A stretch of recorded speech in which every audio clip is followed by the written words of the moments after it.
Hi, my name is Corey Snar, and this is the video explaining the project that I'll be sending in with my application. I have deep interest in renewable energy sources, so I decided to make a solar tracking system. For this project, I use an Arduino as my control board. As you can see here, I have two voltage dividers with a photoresistor and a regular resistor that lead into the analog inputs of the Arduino. The analog inputs of the Arduino have 1024 bits of resolution, so the first thing I had to do was find the correct resistance on the regular resistors to get the most bits of resolution I possibly could.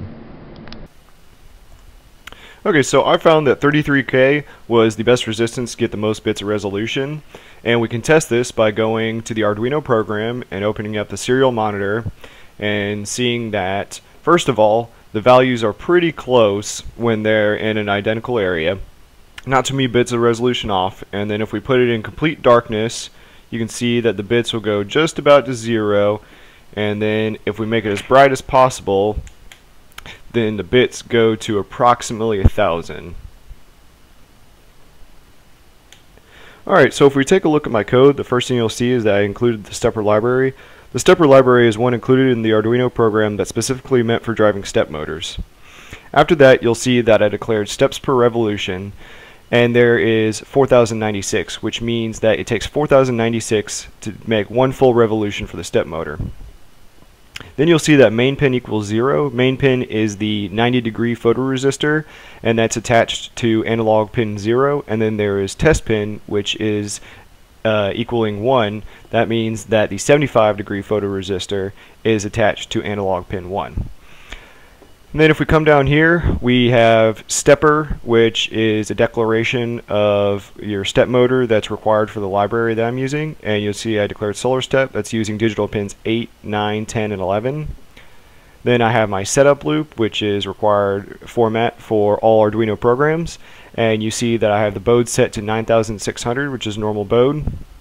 And then in the loop, I have two print lines that print out the values for main pin and test pin, the analog reads, which I showed you earlier.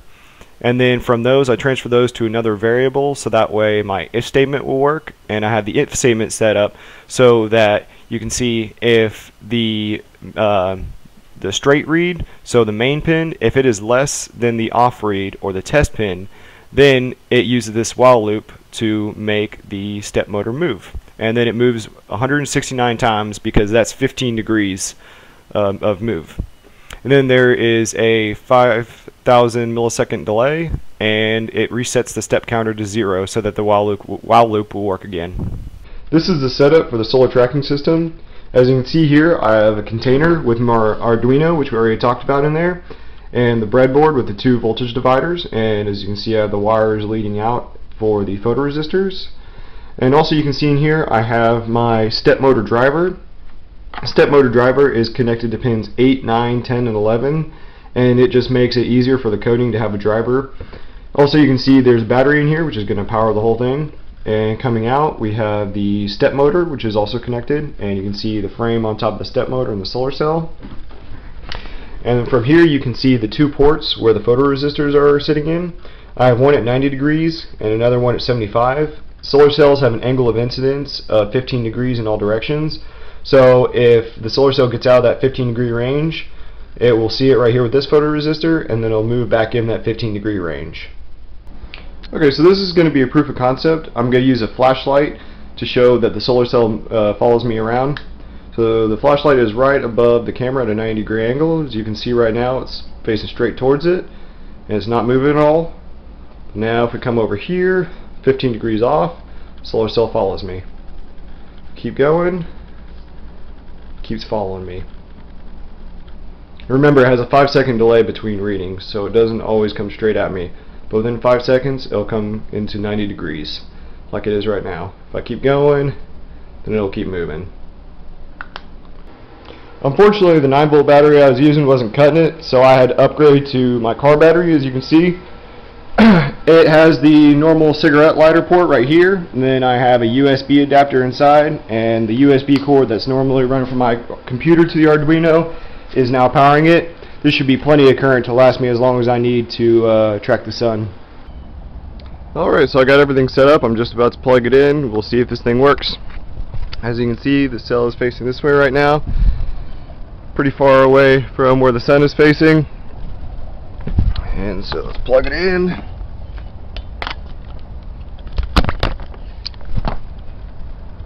As you can see, it's already moving towards the sun. Keep moving.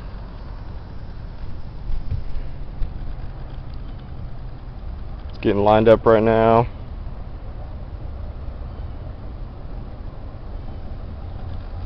Alright, now it's all lined up. Let's leave it for the day.